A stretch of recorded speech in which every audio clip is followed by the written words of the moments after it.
just landed in Leadership and Enlightenment, a podcast where the guests are exceptional humans that have faced their fears to crest into their best selves, growing into a way they can help their communities, creating opportunities, and sharing their secrets and their tips that they learned along the way.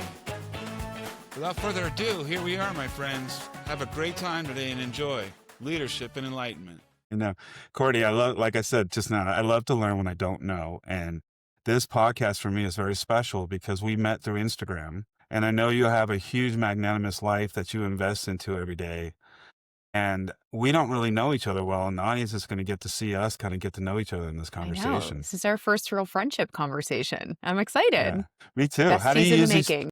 How do you jump into this normally on your side? So I have a podcast too. So I normally am just chit-chatting away. Like, how's it going, Dean? What's going on? Where in the world are you? You know, we got to open it up with some chit-chats before we get into the good stuff. Sure, of course. What's mainstream for you in the world that you're looking at right now?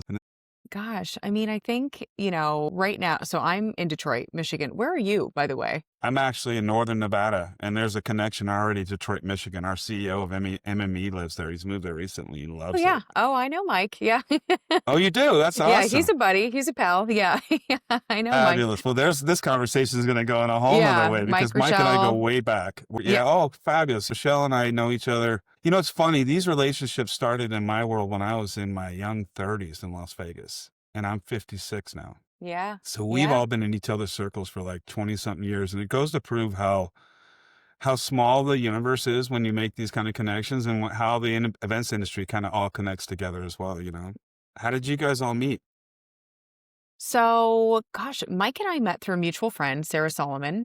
And you probably know Sarah as well. Love Solly. She's amazing. Done, some contract work with you guys. So I believe he had told her he was relocating to Detroit, and she said, my bestie Courtney lives there. You guys have to become friends. So she just connected us via text. And then, it's been great having Mike here. We were both relatively new to Detroit.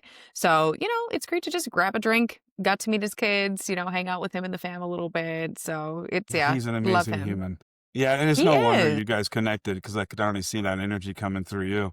What do you like to do in Detroit? What's your favorite thing up that way? Oh my gosh, I love Detroit so much. And if anybody hasn't been, please come. It's such a vibe. It's such a cool community. I mean, I love the growth of Detroit. Like, that's the biggest thing for me at this point is there's always something that's new that's launching, whether it's a restaurant or a brand new skyscraper or a new hotel. There's so much happening in Detroit right now. But for me, it's the vibe. It's the energy that Detroit's culture brings to the city that I've never experienced in another city in my life. It's very unique. We've got so many entrepreneurs here, so many artists here. It's just an exciting place to be. And it always blows people away. They have either low expectations or skewed expectations. And when they come, they're always like, how did I not know? Yeah. It's cool. I felt the same way. I was up about 2 years, it was 2 years ago, I think Connects had a conference up that way. Yeah. And we all came to town. And it was kind of the first unveiling of like, you don't know, this is us. I was blown away. Mike obviously was in the way that they saw it. And it's really neat in our industry how you get to see like these thriving communities kind of build around it. Nashville, look at that story. Came out in the same kind of an idea over the last 15 years. I know. Without a doubt, Detroit is setting itself up for that next what else destination that you haven't thought about for sure. I know. It's pretty crazy. And I actually lived in Nashville before it blew up, and going back to visit it now, the last, 3 years or so, it's a completely different city than it was when I was there. The stuff is still there, but it's massive. All the time. It's such a popular spot for people to visit. And I do see that being kind of the trend that Detroit is following, where there's so much investment, much growth. Tourism is also increasing here. Conferences are coming here more. So it's exciting. It's really exciting. It is. And it just shows how like the future of how we can see the East Coast building up and around. And, the West Coast was dominating in my mind for a long time in that convention industry and creating those destinations. And now, we all have to look at it completely differently. I've been getting this conversation with friends about the idea of where you live and why you live there and how the energy affects you. Like, do you get a special feeling when you're in these areas that you've lived in versus others? Absolutely. And why you chose them? Yeah, and there have been different reasons for why I've chosen cities. So I moved to Nashville. So I grew up in Michigan. I'll back up for a second. Went to Central Michigan University, studied hospitality and event management, international tourism. And I moved down to Nashville for a short time, for 6 months, to do an internship with the Country Music Association in their special projects events department. I just had these big dreams of producing, Emmys, Grammys, Yeah. Olympics, like any and all of the big sexy events. So that's where I started. And Nashville was a cool vibe, but I think 6 months of Thursday, Friday, Saturday being out on Broadway was the right amount of time. Yeah, I tapped out after 6 months. I'm like, Yeah. this was good. This was a good life chapter, and I gotta go. So Yeah. I've always been attracted to the East Coast hustle, and I really have always had an ambitious spirit. So I wanted to be East Coast. So I moved to Boston, worked for an events agency there. Totally different culture, really cool city, so historic, very different pride. Northeast Yeah. is just, there's a whole like pride Right. there that I hadn't experienced before. And then I lived in Toronto, and Toronto was like my heart and soul. It's got the most, multicultural scene in the world. It's so diverse. The food is phenomenal. And then I'm here. Now I'm in Detroit. So each city's just been a very different life chapter. It's been the perfect fit for that season of my life, for sure. What was your favorite one? Definitely Toronto. I would say like my heart is still there. I'll be there this weekend. I visit quite often. It just I loved the culture. I loved the diversity. I loved that there was always something to do. The urban scene was really great. And I have an awesome group of friends there. I'll put Detroit second to Toronto, but I also love Detroit. I know. But Detroit's still like, we're still fresh. We're still getting to know each other. I love it here, but Toronto stole my heart really early on. Where I heard Toronto is like kind of described towards Chicago, New York, somewhere in the middle of that, Yes. with like a really more modern vibe, the way it's built in. Is that the way it works?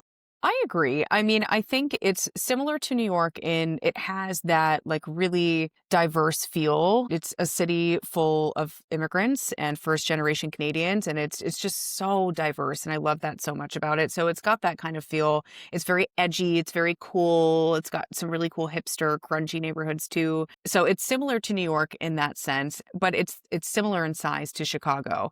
And it's right on Lake Ontario. Chicago's right on Lake Michigan. They're called sister cities for a reason. They feel similar in certain aspects, but I think that like that edge and that multiculturalism, it feels more like New York in that sense. That's cool. Well, you Yeah. mentioned you wanted to get into the big show and that you've been working towards the idea of these big production events. What are some of the ones that you've done that you'd like to share about? I mean, I'm so interested in that. Oh, Dean, I left that dream far behind. So Yeah. oh no, yeah. I mean, I'd love to attend those events, but I realized pretty early on when I was working for the agency in Boston that event planning was not for me. And it was what I thought I wanted to do when I was early 20s, and I dipped my toe in for a few years. I'm not A-type enough. And Okay. kudos to all my planner friends, and I love them for their organization skills and so many other things. Hmm. But I needed something that was more flexible and more freeing and more just for, like an A- type personality. So I actually went into more of the event marketing strategy side, media relations, public relations, and that's the kind of work I was doing when I lived in Toronto. I see.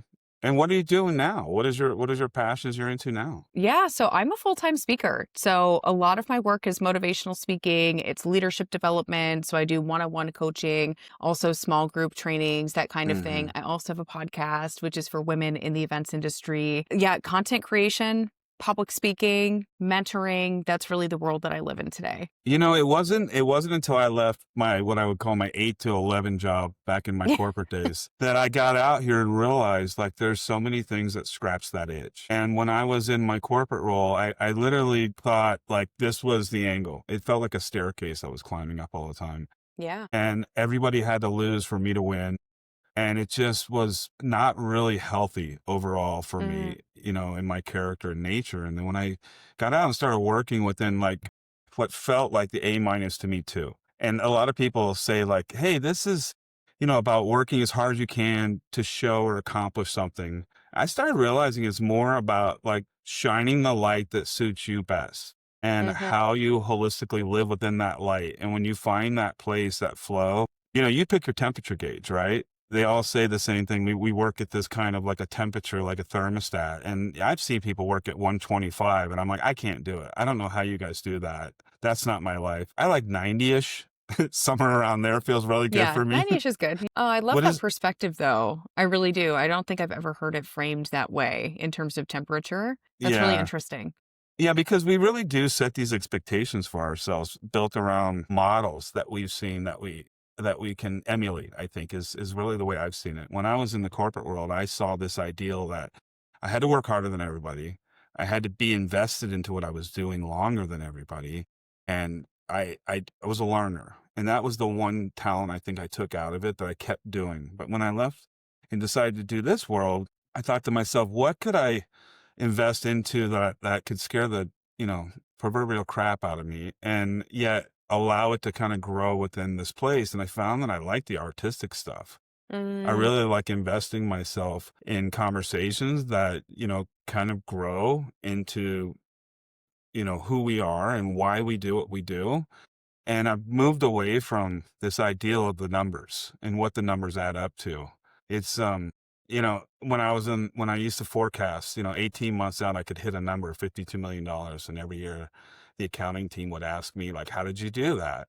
And I think to myself, that's crazy. Like, that's your job. And you're asking me how I yeah. just got there. But ultimately, as the years have progressed, I've realized it was just because we wrote the number down. That Hmm. was what we literally thought we could do. And it was going to be somewhere in that margin. But the team and I, when we would be successful towards the end of the year, we started filling the gaps like naturally, realizing like we were all close and everybody started looking for these ways to enhance revenue and get to this common goal in the end. But what I learned from it that I take into my life now is that it was really the experience that we were in that made the biggest difference. It was Hmm. everybody getting to see that this wasn't a predetermined thing and that it was going to require all of us to kind of be in this community together. And I take that same theory out here. I feel like we're in the same building without walls. And every day we're going to work in the same way, just impacting the best way we can. Yeah, I really appreciate that perspective. And that is something that I feel aligned with as well. And I want to go back to your temperature analogy Sure. for a second here, because I have realized that you also operate at different temperatures depending on what season of life you're in. Like when I was in the beginning stages of my career, and I would say I'm still like beginning mid stages of my career, but the very beginning stages, I was like that 120. So I'm hustling.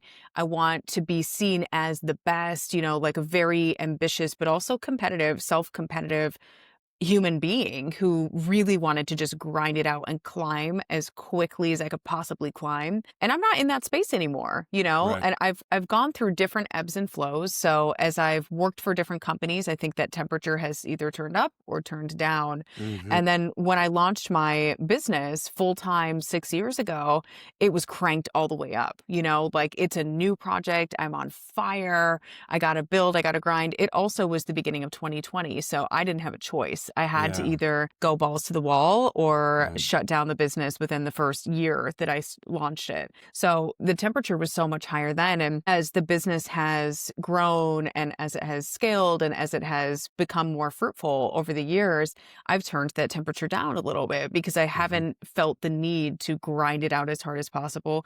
And it's also just not sustainable. For me Right. personally, I needed to be able to go at a pace that felt more balanced. I Yep. moved to Detroit 3 years ago, and that's a big move for anybody who's, single adult working for themselves. Like you need to prioritize different things like building a community and Yeah. really just creating those roots in a new space. So I like what you said about the temperature thing because I think a lot of times people feel pressure to have it cranked up the same as the person next to them, Yep.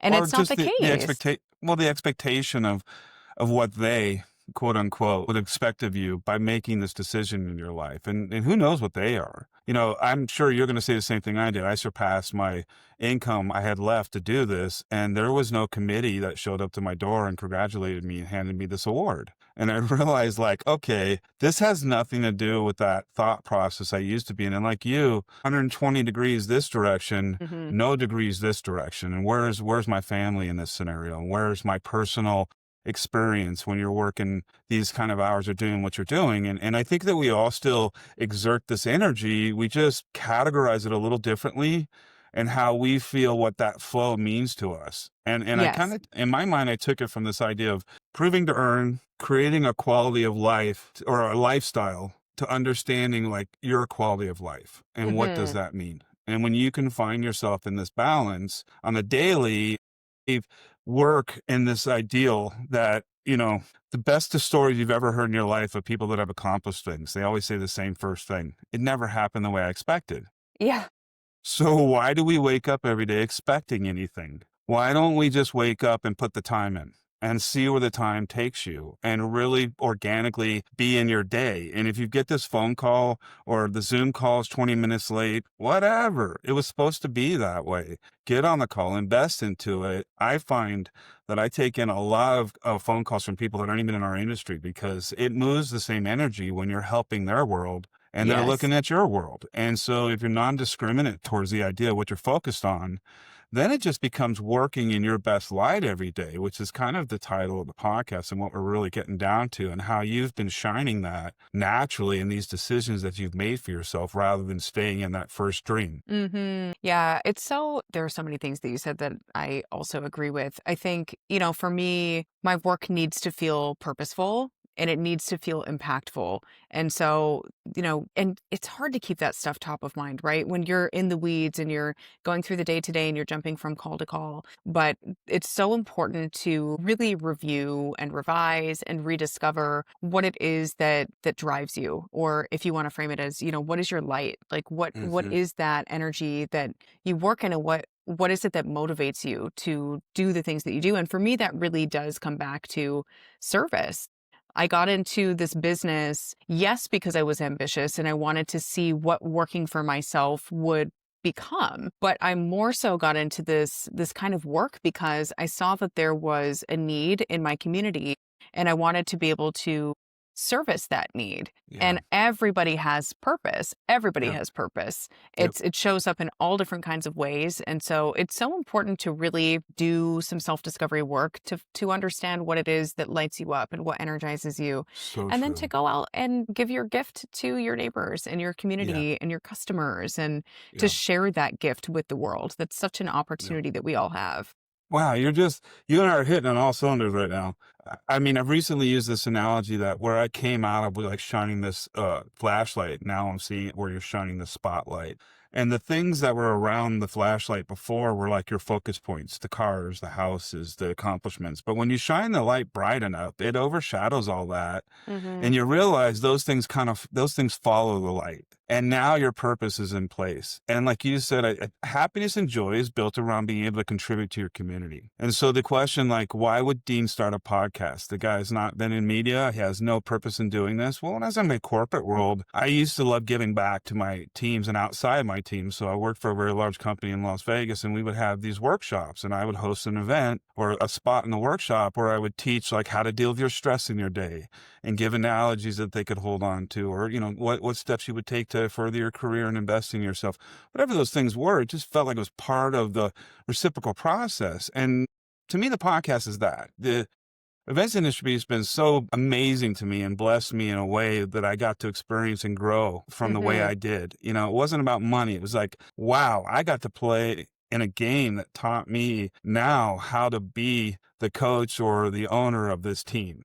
And I Hmm. don't need the world around me to make me feel better about it anymore. But Yeah. I do feel certain responsibilities that we have to allow ourselves to be guided into these things. It wouldn't necessarily be my first choice to invest myself this way. I would be looking for new clients every minute of my life. But I've realized that flow that you establish in this holistic way of living your life also produces opportunities. And Yeah. those opportunities are more heartfelt, they're more thoughtful, they fit this base of clientele that you work with, that you love. And now you're in a community that you're actually just, reciprocating, enjoying every day. And you're not necessarily looking for work. It's just part of what the the cog in the wheel is. Yeah, yeah. And I really do. I believe in a servant leader strategy for a business. That is the foundation for my business, especially because it was started in a year where people didn't have a plan. They didn't have a budget to be able to book a speaker or book an MC. There were no events happening in person in Yep. 2020. Oh, at least, after March. it- my strategy for my business was just that, where it was focused on what can I give to my community and not expect anything in return. There you go. Let's just Yeah. see. Let's see what Yeah. happens. And it really was quite awakening to see how the cards landed after 6 months of just giving and not asking for anything in return. And what came back to my business came back tenfold, more than Isn't that. that crazy? Isn't that amazing? And it was all in the spirit of support. And I think that we forget that, like, yes, we could be grinding every hour of every day, looking for clients and doing all these things, but you could also be spending some of your time just simply supporting a friend or offering some mentorship for 20 minutes to a young professional or whoever, Right. and those relationships will last. Just like you Yeah. were talking about, you've known Mike forever, for Yep. decades. And Yep. your relationship has grown and changed and expanded over the years and turned into something that you never imagined it would at the beginning. Geez, when we first met each other, yeah, the roles were reversed.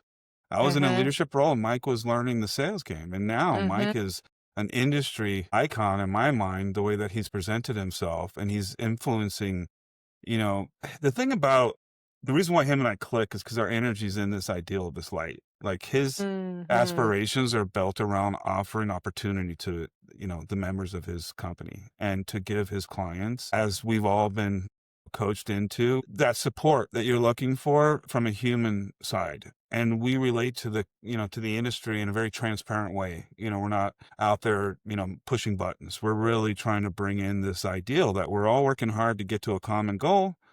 The common goal is not so elusive if we can all talk about what we're trying to get to, and let's, get around all these corners and things until we find this best place. And when I realized like he wasn't about, trying to make money, he was Mhm. about building this ideal that would, allow clients to have a fair shake at what they were getting into at any stage of their development in their own careers. I really bought hook, line, and sinker. I thought, this is the feeling I want to have inside. This is the way I really want to look at life when I look back in 5 or 6 years that, I'm Mhm. surrounded by these types. And how do you describe that? Like, to me, that's the blessing that you have friends that you're involved with in your business now. And like, you're not waking up on Monday morning or going to bed on Sunday with that fear of, I'm not sure, but it feels like, that's the light to me. I mean, I know I can identify it looking back. Are there times when you were younger to where you're at now where you could identify like something was pushing you and driving you that you weren't necessarily aware of and look back on it and went, wow, that's pretty cool.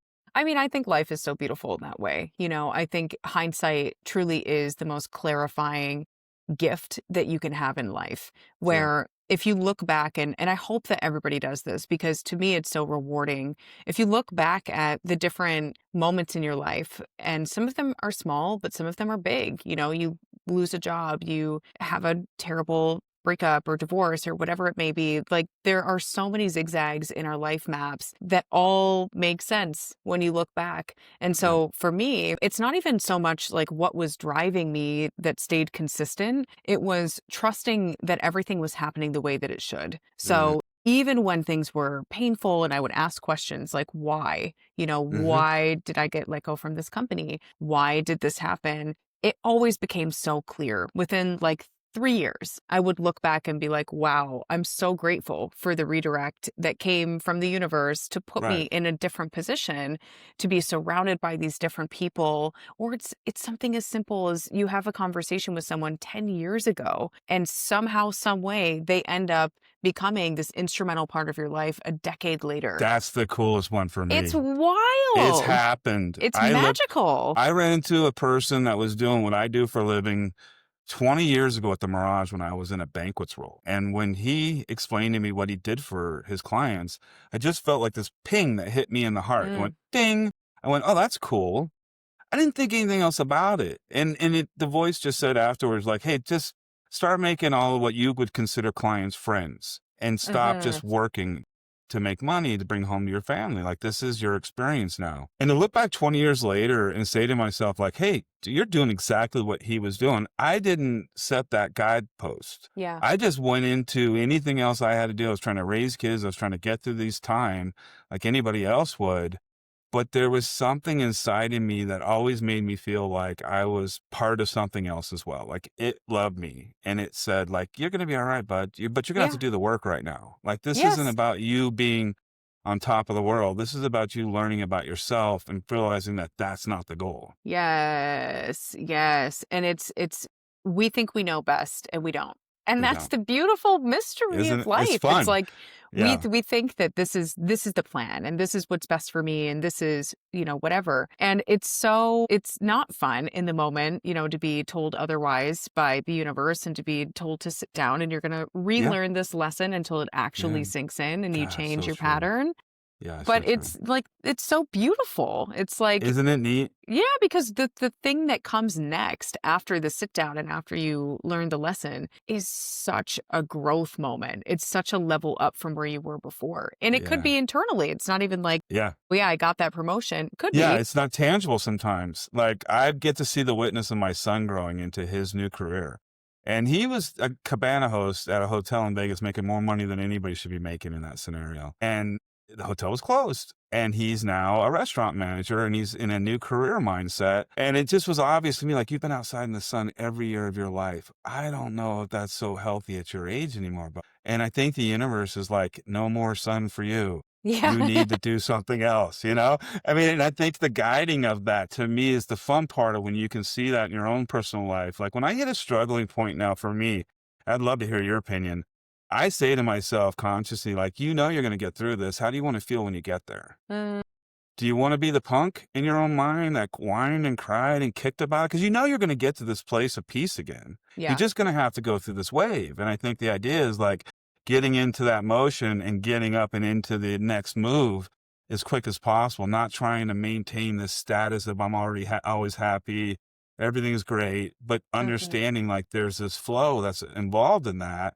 You're going to go through it. And when you start to address it, you're on this boat in the ocean like Moana, and you're going to go down this big old, swell, and you're going to come out the other side of it. How do you want to feel when you come out the other side of it? And I think that this is, such a practical thing that people can hold on to in their own mindset. Like, you're kicking and screaming. You're trying to get all your friends to take this energy from you because you're uncomfortable.